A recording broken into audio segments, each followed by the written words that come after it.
Anong ganap sa mundo ng showbiz? Natuwa si Iza Calzado sa pagkakapanalo ni Charlie Dizon bilang Best Actress sa nakaraang Metro Manila Film Fest 2020 via Fangirl Movie. Pinasalamatan niya si Charlie dahil na-mention ng young actress sa kanyang acceptance speech na isa si Iza sa mga naging dahilan kung bakit nasungkit niya ang prestigious award. Aba, mga bigating aktres ang natalo ng young star tulad ni Nora Honor, Sylvia Sanchez at Iza Calzado.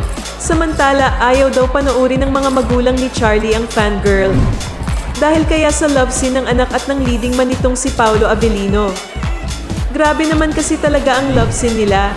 Kahit sino ay masya-shock sa ginawa nila. Ano sa palagay mo? Anong ganap sa mundo ng showbiz?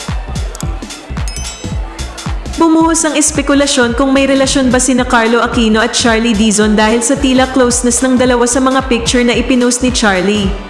Sa Instagram post ni Dizon, makikitang nag-upload siya ng ilang group picture kasama ang aktor ngunit agaw pansin ang closeness nila sa mga picture. Holiday dinner. What a fun night. So nice to see my sisters from another mother. Saad nito sa caption.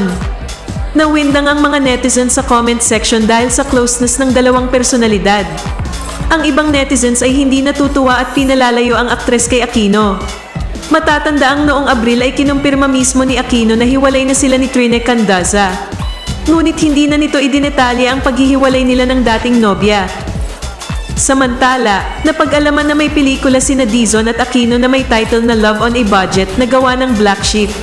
Ito raw ang unang pagkakataon na magsasama ang dalawa sa isang pelikula. Anong masasabi mo sa balitang ito?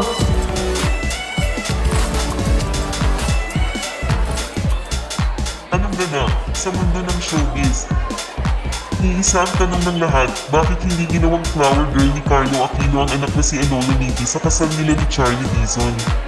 Kahapon ikinasal sina Carlo at Charlie sa pamamagitan ng isang intimate wedding sa isang pribadong resort sa Silang, Cavite. At marami nga ang naghanap kay Enola Nitti dahil inakala nilang magiging bahagi ito ng entourage. May mga nabasa kaming mga ganitong komento sa post ng nanay ni Nitti na si Trine Candaza sa kanyang Instagram account kung saan makikita ang isang empty wall na may katabing painting. Ang intindi namin sa empty wall na post ni Trine since wala rin naman siyang caption ay wala siyang masabi.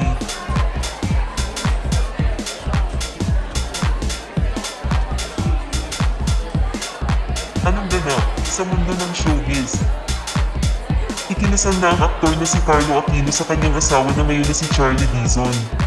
Ang mga larawan ng kanilang kasal ay ibinahagi sa Facebook ni Mayu Okamoto Photography. Kinumpirma rin ang kanilang kasal ng ABS-CBN News reporter na si MJ Felipe.